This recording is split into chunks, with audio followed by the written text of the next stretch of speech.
original series, Orange is the New Black.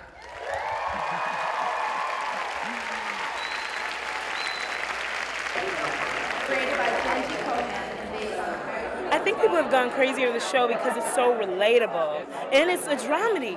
So you get to laugh, and then you're like, oh, this is real. So you have the moment where you're teared and you're over popcorn, and you're like, oh my God, my mom did that too. You know, I don't know. I just feel like it's so relatable, and I feel like there's so many women of different colors and genders and sexual preferences that it keeps it fun and cool. And I've heard so many stories, particularly from trans people, about how I met a trans guy in Baltimore, Maryland, named Shane, who said that now he can talk about being trans with people and has a point of reference because of this show.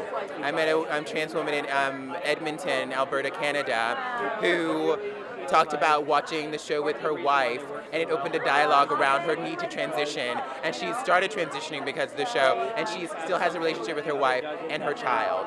And that's because of the show. When she met me, she was in tears because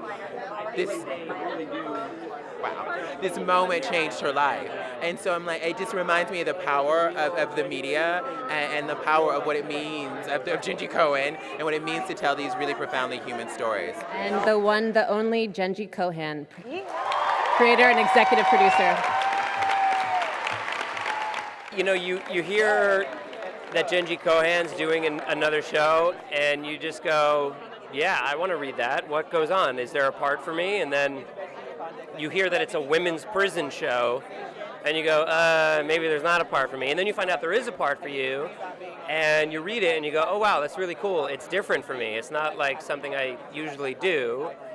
So it'll be a bit of a challenge and the whole thing. And, you know, I threw myself out there and put myself up for it, and I was lucky they cast me. I mean, it was just really exciting. It's, you know, the whole television landscape clearly has changed. I mean, the fact that this isn't even on television, traditionally speaking, you know, and streaming on Netflix, it's changed the whole game. So these are just really exciting times. It's a really exciting place to be, and I'm really grateful that I'm a part of it.